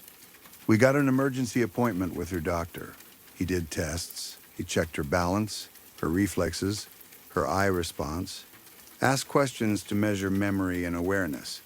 He ended up calling it adult-onset sleepwalking, triggered by stress. He prescribed a strong sedative and told us to keep the doors locked. That night, I followed his instructions. I locked everything. I even checked windows and side doors. I took the pills out of the bottle myself, watched her swallow them, and watched her fall asleep. At 3 a.m., the deadbolt snapped open again. I ran into the kitchen and saw the back door wide open, cold air pouring in. I rushed outside and found her in the same place, kneeling in the same patch of dirt, digging the same hole, making it deeper. Her bandages were ruined, soaked through with wet earth and spotted with fresh blood. The next night it happened again, and the next, and the next. It became our reality, like a second routine that lived under the first one. During the day, she was my mother. She drank coffee. She read. She watched the news and complained about commercials. She spoke clearly and remembered everything. She apologized over and over for what her body was doing at night, even though it wasn't her fault. At night, at 3 a.m., she turned into something else. I stopped sleeping. I would sit in the living room with the lights off, staring at the dim glow of the microwave clock. I learned to hate the minute when it flipped from 2:58 to 2:59. My stomach would tighten every time because I knew what came next. At 2:59, I would hear her bedroom door open. Then the footsteps. They were heavy and uneven, like she was dragging her feet, not stumbling like someone half awake, but pulling forward with a steady, unnatural rhythm. She never spoke. She never looked at me. Her eyes stayed fixed ahead like she was following a path only she could see. She went straight to the back door, unlocked it, and walked outside into the cold. I tried everything at first. I tried speaking softly, like you do with a sleepwalker. I tried calling her name louder. I tried shaking her shoulders. I tried standing in front of her. None of it reached her. Once I tried to physically hold her back before she got to the door. I wrapped my arms around her waist from behind and pulled. She didn't even turn her head. And then she dragged me. This is a woman who struggled with tight jar lids, who asked me to carry laundry baskets because her knees hurt. But in that moment, she hauled my body weight across the kitchen floor without slowing down. It felt like trying to stop a machine. There was no anger in it, no struggle, no awareness, just forward movement. I ended up letting go because I was afraid she'd pull us both down and crack her head on the counter. After that, I learned the only way to handle it was to let her do it. Let her reach the hole, let her dig for 10 minutes. Then, when whatever energy was driving her seemed to burn out, I could guide her back inside. Every morning we dealt with what it did to her hands. Her fingers became swollen and purple with bruises. Her nails cracked and broke. The skin tore open in new places each night. I spent hours cleaning dirt out of wounds that should never have existed, putting ointment on raw skin, wrapping bandages, and trying to comfort her while she shook and cried at the kitchen table. The worst part wasn't the blood, it was the look on her face when she realized she couldn't trust her own body. She started saying things like, "What if I hurt you?" and "What if I leave and don't come back?" She begged me to lock her bedroom door from the outside. She begged me to tie her wrists to the bed like a child. I didn't do it. I couldn't bring myself to treat my mother like a prisoner, even though something was already treating her that way. By the end of the second week, I decided I had to end it permanently. I went to the hardware store and bought a heavy-duty double-cylinder deadbolt for the back door, the kind that needs a key to unlock from either side. That way, even if she reached the door, she couldn't open it without the key. That evening, after she took her medication and went to bed, I installed the new lock. I tested it again and again. Then, I hid the key inside an empty coffee can and put it on the highest shelf in the pantry behind other cans, like I was hiding it from a person and from the house itself. I sat on the sofa and waited for 3 a.m. with a strange, tight hope in my chest. I told myself this would work. It had to. At 3 o'clock, her bedroom door opened. The dragging footsteps came down the hall. She walked into the kitchen in that same nightgown, eyes wide and empty, face slack. She went to the back door and grabbed the deadbolt knob. It didn't turn. She twisted again, harder. Nothing. I stood up, relief rushing through me so fast it almost made me dizzy. I took a step forward, ready to gently guide her back to bed, ready to finally sleep. Before I could reach her, she turned away from the door. Not in confusion, not in frustration. She turned with purpose, like she had already moved on to the next step in a plan. She walked straight to the kitchen island and pulled open the utility drawer. Her hand moved through the clutter inside, batteries, scissors, tape, a screwdriver, without looking, like she knew exactly where the thing was. She pulled out a solid steel claw hammer. My relief vanished so completely it felt like it had never been there. I rushed toward her, shouting her name, reaching out to grab her wrist before she could swing. She pivoted with a speed that didn't match her age, and she swung the hammer straight into the large glass pane in the center of the back door. The sound was deafening. The glass shattered outward and exploded into the porch in glittering pieces. For a split second, I froze, because my brain couldn't accept she'd just done that. Then she moved, climbing through the broken opening without hesitation. The jagged edges sliced into her forearms and thighs as she forced herself through. Blood soaked into the white fabric of her nightgown almost instantly. She didn't cry out. She didn't pause. It was like pain had been shut off. She dropped onto the porch, scrambled up, and walked into the yard like she was being pulled. I unlocked the deadbolt with shaking hands, grabbed a towel from the counter, and ran after her. She was already kneeling in the hole, plunging her bleeding hands into the mud. That night, it took me 20 minutes to drag her away. The next day, we went to urgent care. They stitched her arms and legs, 30 stitches total.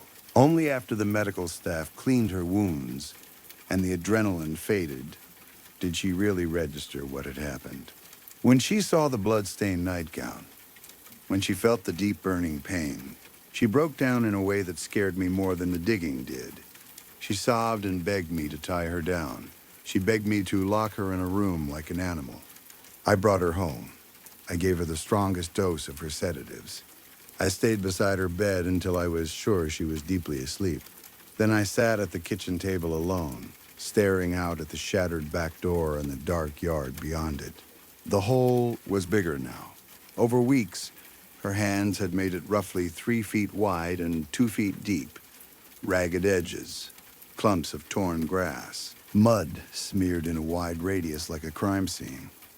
And sitting there in the quiet, I finally let myself admit something I'd been avoiding. This wasn't random sleepwalking. If it were random, she would wander. She would move around the house. She would end up in different places. She might stand in the living room or open cabinets or do strange but pointless things. But she didn't. She went to the same exact spot every time, the same patch of dirt. She dug with focus. She didn't stop because of pain or cold or exhaustion. She didn't stop because of locks. She escalated.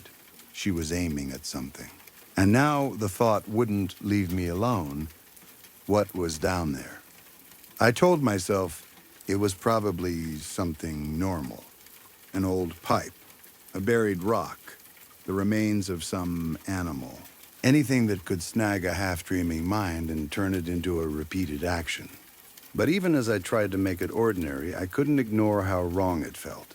Her strength, her eyes, the exact time, the way the deadbolt sound seemed like a signal. I waited until Saturday morning. The sedatives were still keeping her asleep, deep enough that I could stand in her doorway and listen to her breathing and know she wasn't going anywhere soon. I went to the garage and grabbed a heavy steel spade and a pickaxe. Then I walked into the center of the yard and stood over the hole she'd dug with her bare hands. The soil was dense, packed with clay and roots. I pushed the shovel in and started working. It was hard, exhausting labor. The fall sun didn't give much warmth, but within an hour I was sweating through my shirt. I dug past the loose topsoil and hit the thick clay layer, the kind that fights every inch of the blade. I widened the hole so I could stand inside it without collapsing the sides. At around 4 feet down, even with gloves, my hands felt raw. My shoulders burned. The air in the hole smelled old, like stagnant water trapped in mud. I stopped and leaned on the shovel handle to catch my breath, staring down between my boots. There was nothing, just dirt, rocks, roots. I felt stupid. I felt guilty. I felt like I was ruining our yard because I couldn't accept my mother was sick. I was about to climb out and start filling it back in. Then I drove the shovel down one more time. The blade hit something solid with a loud crack, sharp and clear. The steel vibrated so hard it stung my arms. This didn't feel like a rock. Rocks resist in a dull way. This was dense and structured, like hitting something that had an edge. Something that belonged to a shape. I dropped the shovel and got down on my knees in the dirt, I pulled my gloves off and started clearing soil away by hand, careful at first, then faster as a pale surface appeared beneath the clay, off-white, smooth in places, porous in others. I kept digging around it, following the curve, and my stomach tightened because the thing was too big to be a normal animal bone. It was a bone, not fresh, not buried recently. Fossilized, heavy, almost fused with the earth. But the shape was unmistakable. I spent the next couple of hours clearing it with a small trowel and a stiff brush I ran back to the garage for, exposing it slowly, trying not to break anything. When the full outline finally showed, nausea rolled through me so hard I had to stop and breathe through my mouth. It wasn't one bone. It was a whole skeleton laid flat on its back, about the size of a tall adult human. But it wasn't human. The rib cage wasn't made of normal ribs. It was wide and layered with thick, overlapping plates like armor. The skull was long, sloping backward into a sharp crest. Then I saw the limbs. There were 6 arms, arranged in pairs down the sides of the torso. Below the pelvis, there were 4 legs bent at harsh angles that looked aggressive even as bone. I brushed dirt away from one arm and my hand started shaking. The arm had multiple joints, 3 where there should have been 1, so it could have bent in ways that didn't match any animal I'd ever seen. The hand ended in long digits that looked part finger, part hook. I sat at the bottom of the hole staring at it, unable to fit it into any category my brain understood. It was humanoid in the most disturbing way, like something trying to resemble a person without being one. I forced myself to cover it up. I laid a heavy plastic tarp over the exposed skeleton and weighed it down with rocks. Then I climbed out, stumbled inside, and washed the dirt off my arms and face until the water ran cold and clear. I went into my home office, locked the door, opened my laptop, and started searching. For hours, I tried the normal routes, image searches, academic databases, paleontology sites, anything I could think of.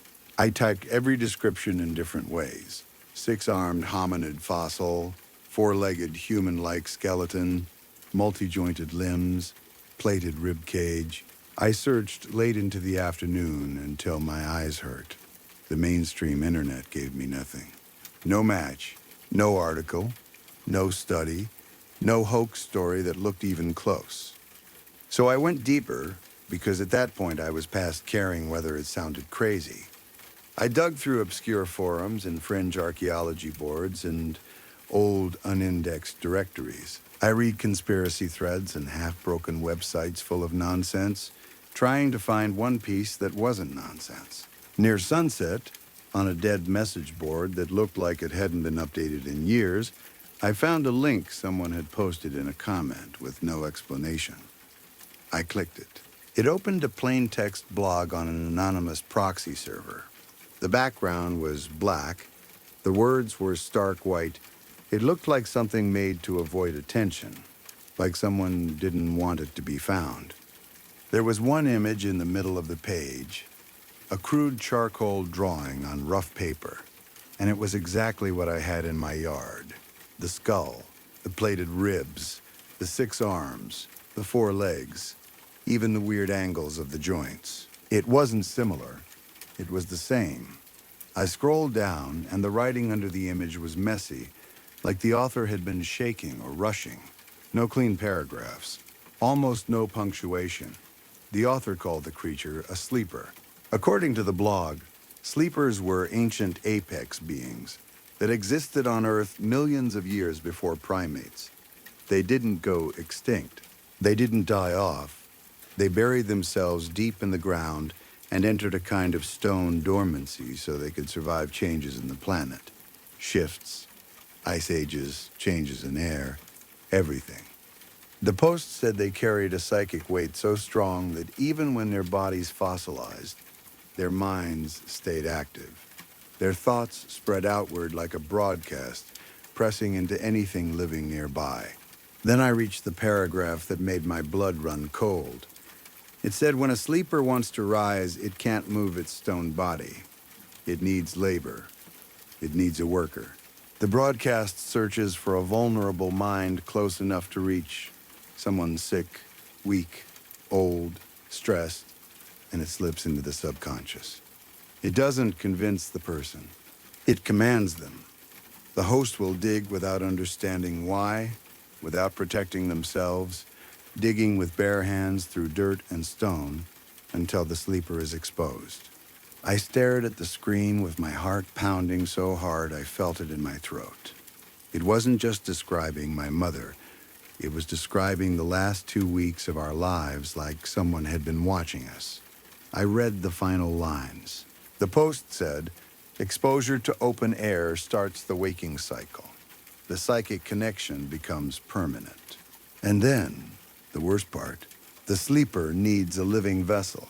It forces the host to come close, pulls the consciousness out of them, throws it into nothingness, and wears the empty body like clothing. I sat there in my locked office, hearing my own breathing, and suddenly, everything made sense in the most horrible way. My mother had been the drone. Her body had been used like a tool. Her mind, strong and sharp during the day, had been grabbed during sleep when it was most unguarded. And because her hands were old and weak, because the ground was hard, it was taking too long. Until I helped. I thought about Saturday morning. The shovel, the pickaxe, the hours of work, the speed.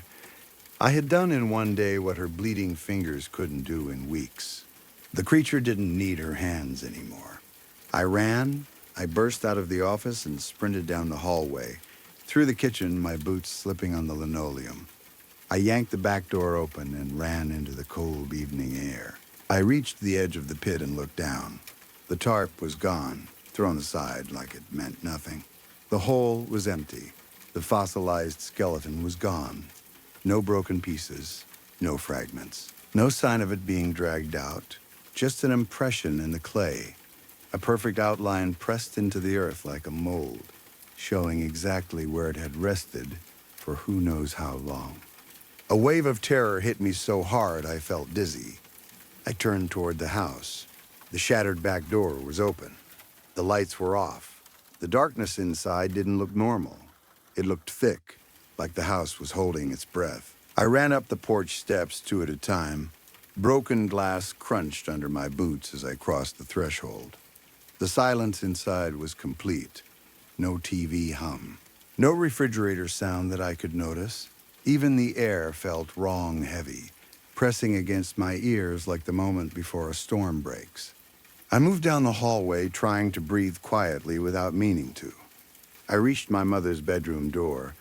The brass handle was freezing cold, like it had been left outside in winter. I turned it and pushed the door open. Her room was dark, lit only by a faint glow from a street lamp outside filtering through closed blinds. The bed was empty. The quilts were thrown back and spilling onto the carpet. Then I saw her. She was in the center of the room. She was standing, but nothing about her looked right. Her spine was too straight, like a rod. Her arms hung by her sides, but the joints looked loose, wrong, like the bones inside had been taken apart and put back together incorrectly. Then I looked at her feet. The bottom of her nightgown wasn't touching the floor. Her bare feet hovered 3 inches above the carpet. She was floating. "Mom," I whispered. My voice sounded small and broken in that heavy quiet. She didn't turn like a person. She rotated in place, smoothly, along an invisible axis, until she faced me.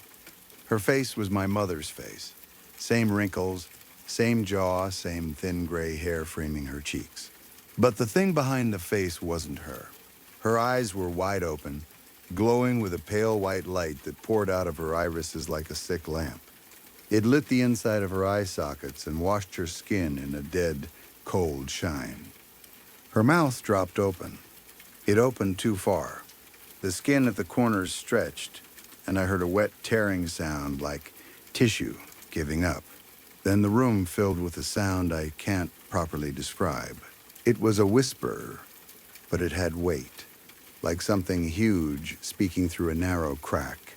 It sounded like grinding stone, rushing water, and deep, vibrating static, all layered together. It didn't just reach my ears. It shook inside my teeth. It rattled in my skull. The words weren't words. It was language that didn't belong in a human mouth.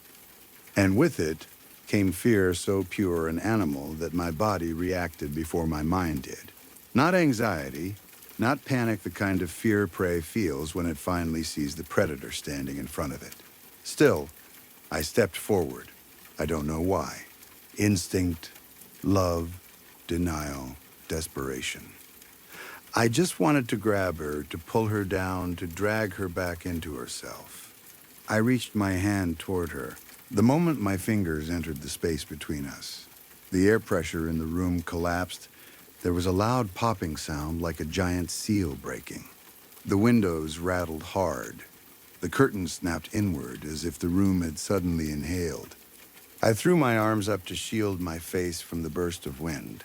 When I lowered them less than a second later, she was gone. No glow, no whisper, no hovering body. Just empty air where she had been. I ripped the room apart. I opened the closet and tore clothes off hangers. I got on my hands and knees and looked under the bed. I screamed her name until my throat burned. I ran through the house, turning on lights, slamming doors, checking every corner like she might be hiding somewhere. There was nowhere she could have gone. She didn't walk out. She didn't run. She didn't fall. She simply vanished, like someone had erased her. That was 32 days ago. Since that night, I haven't slept more than an hour at a time. I sit in the living room, staring at the hallway and listening for sounds that don't come. I gave my statement to the police again and again until I could see the doubt hardening behind their eyes. They searched the woods behind our property. They brought dogs. The dogs ran around the yard, sniffing, circling, doing what dogs do. Then they reached the edge of the hole. Every single one of them stopped. They whined. They backed up. They refused to come closer, like there was a line they couldn't cross. The detective in charge looks at me with pity now. I can tell he thinks the stress of caring for an aging parent pushed me into some kind of breakdown. He thinks my mother wandered away while I was exhausted and hallucinating.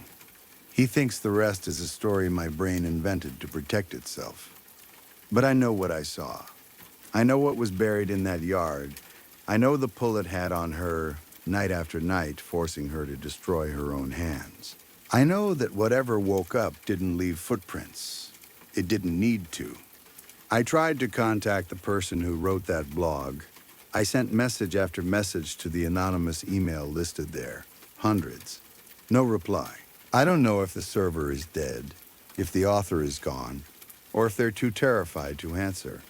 So I'm begging anyone reading this. If you're an archaeologist, an occult researcher, or someone who tracks the things that don't fit into history, if you've ever heard the word sleeper in this context. If you've seen that charcoal drawing of a fossil with 6 arms and 4 legs, please tell me where they go when they wake up. I don't just want an explanation. I need a direction. Because somewhere out there is something wearing my mother's skin, walking around with her face, speaking with her mouth. And if there's any part of her still inside that body, if her mind isn't truly gone, then I have to find her. I have to. Story 5. My name is Teo. I live in a highly desired part of Florianopolis. The kind of place people talk about like it's a prize. The streets are clean, the lights work, the sidewalks are even, and every building looks like it was designed to impress someone. The neighborhood is known for its security more than anything else. There are cameras on poles and cameras on walls. There are guards at the entrances and private patrol cars that move slowly through the streets like they own the night. When I first moved there, I remember thinking it felt almost unreal. Not just safe, but controlled. Like nothing bad could happen unless it was allowed to happen. There were rules for everything. Every resident had to follow them, and no one argued because that was the whole point of paying to live there. People wanted to feel protected. People wanted to feel untouchable. For 6 years of adult life, I don't think I had ever felt so safe in one place. My routine is simple, and it stays the same because I don't have the kind of life that can afford surprises. From Monday to Saturday, I wake up at 6:20 a.m., not 6:15, not 6:30. 6:20 because it gives me just enough time to shower, get dressed, and keep moving without rushing so hard that I forget something important. I eat something light, usually whatever I can make without thinking. Then I leave home at 8. Work is about 30 minutes away, sometimes a little longer depending on traffic. I work at a car company as an inside salesperson and a junior consultant, which means I'm always talking to someone, always answering questions, always trying to solve problems that aren't really mine but become mine anyway. It's not an easy job, and it's not a job where you can shut your brain off. You're expected to be sharp, polite, patient, and fast all at once. Because of that, I work a lot. Too much, honestly. Most weekdays, I get home close to 10 p.m. By then, my body is tired and my mind feels like it's full of noise. I still do everything I'm supposed to do. I park, walk up to the door, type in the code, step inside, lock up, shower, eat something, and get ready to sleep. 6 times a week. The neighborhood required coded locks. It was one of the rules. No simple key locks, no old-fashioned handles that could be forced. Every house had a keypad. Every house had cameras. Every house had motion sensors, even if some residents didn't want them. If you lived there, you followed the security plan. It was meant to make break-ins almost impossible. You couldn't just sneak around unnoticed. You couldn't just walk up to a door and try your luck. So I never worried much about my house. Not really. I worried about work deadlines, about money, about how tired I always felt, but not about being unsafe at home. That's why it's hard to explain what happened without feeling embarrassed, like I missed something obvious. Because when you live somewhere that's secure, you start believing nothing strange can happen. You start believing there's an invisible wall around you. One Tuesday night, I came home from work like usual. I parked, got out, and walked toward my front door, already half thinking about a shower. And then I noticed something on the door itself. A black smear. It wasn't like a scratch. It wasn't a simple stain you could understand right away, like someone brushed against the paint with dirty hands. It looked heavier than that, like a thick mark that had been dragged across the surface and then left to dry. The color wasn't pure black either. It had brown in it, like old dried mud mixed with soot. I stopped and stared at it, trying to remember if it had been there before. It hadn't. I was sure of that because I had replaced the door a little over a month earlier. It wasn't because the old door was broken. I just wanted something that matched the look of the house better, something cleaner. I remembered how it looked when it was installed. Smooth, plain, new. This smear felt like an insult to that, like someone had touched something that was mine. I stared for longer than I should have, not because I thought I was in danger, but because it made no sense. In that neighborhood, people didn't mess with each other's property. You didn't get random graffiti. You didn't get teenagers daring each other to do dumb things. Cameras would catch them. Guards would stop them. Eventually, I typed in the code and went inside. I told myself it was nothing. Dirt from construction, maybe. Something carried by wind, maybe. Some weird chemical reaction, maybe. I didn't clean it right away because I was tired and I didn't want to deal with it. I thought I'd wipe it off later. The next morning when I left for work, it was still there. In daylight, it looked stranger. The smear wasn't flat. It had faint texture, like a thin layer of something dried unevenly. The black and brown had mixed in a way that almost looked intentional. It reminded me of those abstract paintings people hang in expensive apartments. Ugly up close, but somehow interesting the longer you stare. And that's the part I hate admitting. I didn't clean it because, in a way, it looked beautiful. Not pretty, exactly, like there was something inside it that my eyes kept trying to understand. So I ignored it. Days went by, my routine stayed the same. Work, drive, code, shower, sleep, repeat. The smear stayed too. It didn't disappear in rain. It didn't fade in sun. It was just there, waiting for me every time I came and went. And I couldn't stop looking at it. At first it was casual, like checking a scratch on your car that you keep hoping will look smaller the next day. I would glance at it in the morning, glance at it at night. But then it became something else. It became part of my life in the same way my alarm clock and my commute were part of my life. My eyes went to it automatically. After about a week, I started noticing changes. It was subtle at first. The edges looked different. The shapes inside the smear seemed to shift, like the pattern was slowly reorganizing itself. I told myself it was my imagination. My brain is good at finding patterns where none exist. Everybody's is. You stare at something long enough and you start seeing faces in clouds, animals in stains, meaning in random shapes. But this didn't feel random. The smear looked like it was growing, not spreading out in a messy way like spilled liquid, growing like something was being drawn. The dark areas started to connect in lines. The brown areas started to look like depth, like shading. I was coming home exhausted every night, sometimes barely aware of my surroundings. In any other neighborhood, that kind of exhaustion would make me an easy target. I was the perfect person to follow, the perfect person to watch. I would arrive, type the code without looking behind me, and walk inside like nothing in the world could touch me. Here I had security.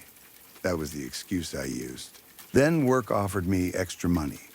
One day my company called and said there was an opportunity for additional pay. 2 days out of town, assisting with car sales to wealthy clients. The kind of clients who expected you to smile no matter what. The kind of clients who thought their time was worth more than yours. The pay was good enough that my tiredness didn't matter. I accepted immediately. That morning I woke up at 5 a.m., earlier than usual, because I needed to leave sooner. I got ready quickly and moved through the house like a machine. Right before I walked out the door, I glanced at the smear out of habit. It looked the same as always. I felt relieved for a second, which made me angry at myself. Why would I feel relieved? It was a smear, a stain, a bit of dirt on a door. It wasn't supposed to have power over my mood. I left for the trip. The 2 days passed quickly, filled with meetings, conversations, paperwork, and the exhausting performance of being professional in front of people who didn't see you as fully human. By the time it was over, I felt like my body was running on empty. Still, I was satisfied. The pay would be good. I could breathe a little. I arrived home earlier than usual on Saturday, around 6:40 p.m. The sun was still up. The neighborhood was calm. Everything looked normal and safe and clean. I parked and stepped out, already thinking about what I might eat. Then I felt it. That pull. The need to look at the door, it wasn't just curiosity anymore. It was routine. It was like my mind had made a space for that smear, a place where it lived alongside my schedule and my work stress. I walked up the steps and looked directly at the spot on the door, and my mind filled with confusion. The smear was no longer shapeless. It had formed something that looked like a figure, thin and bony, like a sketch done with too much dark paint. The shape was still hard to fully understand, but I could see it clearly enough that I couldn't pretend it was nothing. There was a torso, there was a neck, there was a head. The figure leaned slightly forward, as if it was bending toward whoever stood in front of the door. There was no hair. The head was smooth, bald, too smooth. And the face looked unfinished, like someone had started drawing it and stopped halfway. But I could see where the eyes would be. 2 wide, empty spaces, placed too perfectly to be an accident. I stood there longer than I should have, my hand hovering near the keypad. My skin felt tight, like I'd stepped into cold water. Then I typed the code and went inside. I told myself I was tired. I told myself it was my brain trying to create meaning out of a stain. I told myself I'd clean it in the morning and laugh about it later. I wanted to believe that, but I couldn't let it go. That night, I kept going back to the front door, not opening it, not leaving, just standing inside and looking at the smear through the peephole view of my own mind. I even opened the door once and stared at it closely, like distance might be tricking me. I tried different angles, different lighting. I tried blinking hard, like resetting my eyes. It didn't change. The figure stayed there, frozen in that leaning posture, like it belonged on the door, like it had always belonged there. Because it was Saturday, I spent the rest of the night and all of Sunday stuck in a small, private paranoia. I didn't tell anyone. I didn't call building security because, what would I say, my door stain looks like a skeleton? I didn't want to sound ridiculous. I didn't want anyone to think I was losing it. So I lived with it. I avoided looking at it too long, but I couldn't stop myself either. Every time I passed the door, my eyes went there. Every time I thought about leaving the house, I imagined the figure waiting for me when I returned. Then Monday came, and work pulled me back into routine like a current. I woke up, got ready, and tried to act normal. I kept telling myself that a normal day would make this feel smaller, less important. I needed the world to be predictable again. But when I opened the door to leave, I almost jumped. The smear had changed again. This time there were eyes, not just empty spaces suggesting eyes, actual eyes, faint but detailed, like the paint had learned how to draw. There were irises. There were whites. There were outlines that made them look open and alert. And they were aimed directly at me. I stood there with my keys in my hand and felt something cold move through my body. It wasn't fear in the way you feel fear when someone threatens you. It was a quieter kind of fear, the kind that feels like realization, the kind that tells you, this is not random. I forced myself to move. I grabbed my things and walked to my car. It took me 2 minutes to drive away, 2 full minutes of resisting the urge to look back at the door. I kept thinking that if I looked back, I'd see something else, or I'd see the figure in a new position, or I'd see it standing on the porch instead of painted on the door. I didn't look. I left. Work was worse than usual. Apparently, the wealthy clients from the last trip weren't satisfied. The complaints came in through phone calls and emails, the kind where every word is polite but sharp. My team and I were told we needed to return to the neighboring city to sort everything out. More demands, more pressure, more time away. They told me near the end of the workday. The trip would be longer this time, maybe much longer, because the workload had increased. And even though the bonus pay was excellent, I felt that old uneasiness rise in me again. Not just because I hated those trips, but because something about leaving home now felt different. Still, I agreed. What else could I do? I needed the money. I needed the job. That night I got home close to 10 p.m. Like always. The neighborhood looked normal. The street lights were on, the cameras were in their places. Everything was quiet and controlled and safe. I walked up to my door and froze. The eyes were still there. In the weak light of night, they looked even more real. They didn't shine or glow or do anything dramatic. They were just present, fixed in place, staring at something I couldn't understand. It was like standing in front of a painting and feeling the painted gaze follow you no matter where you moved. I didn't want to touch the keypad. My fingers hovered, hesitating for the first time since I'd installed that lock. It felt like the door wasn't just a door anymore. It felt like the front of something. I typed the code anyway. The door unlocked with a simple beep, the same sound it always made, and I stepped inside. I packed for the trip the next day and left. I told myself I'd deal with the smear later. I told myself I'd call someone to repaint the door or replace it again. I told myself that after work calmed down, I'd have time to think clearly. But work didn't calm down. I've been away on business for 10 days now, staying in a hotel. 10 days of meetings, problems, rushed meals, and short sleep. 10 days of trying not to think about my front door and the eyes painted into it. Then I got the notification. The neighborhood security system sent an alert. At first I thought it was something normal, like a false alarm or an update. But when I opened the message, my stomach tightened. The cameras and motion sensors had identified movement at my front door. That wouldn't have been strange by itself. Sometimes maintenance workers were scheduled. Sometimes security did checks. Sometimes the system caught stray animals moving near the porch. But this time there was video. I watched it once and didn't fully understand what I was seeing. My brain refused to accept it.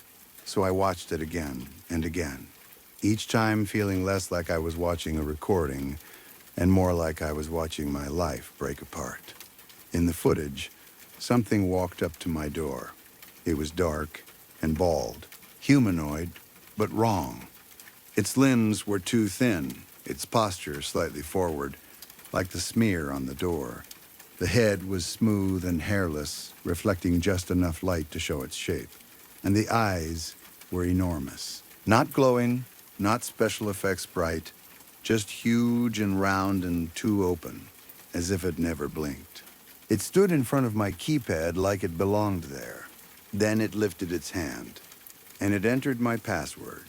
Not slowly, not guessing, not trying different numbers. It typed the code the way I type it, like muscle memory, like it had done it before. The lock beeped, the door opened, and the thing walked into my house. I waited for it to come back out because my mind needed that. My mind needed the scene to end, but it didn't. The footage showed the door closing behind it, and then nothing else. So far, it hasn't come back out. I don't know what I'm supposed to do with that information. I don't know what kind of explanation exists for a thing that can learn my password and use it. I don't know if it's been in my house before, hiding behind the safety of cameras and codes. I don't know if the smear on the door was it, slowly shaping itself into a form I could recognize, practicing how to look at me before it showed up in real life. I keep thinking about the neighborhood security and how proud everyone is of it. Cameras everywhere, motion sensors, coded locks, guards, patrols, all of it designed to stop strangers. But what do you do when the thing at your door isn't a stranger? What do you do when it knows your routine so well it can come home like you do? I'm still at the hotel. My bag is half packed, like I might leave early, but I don't know where I'd go.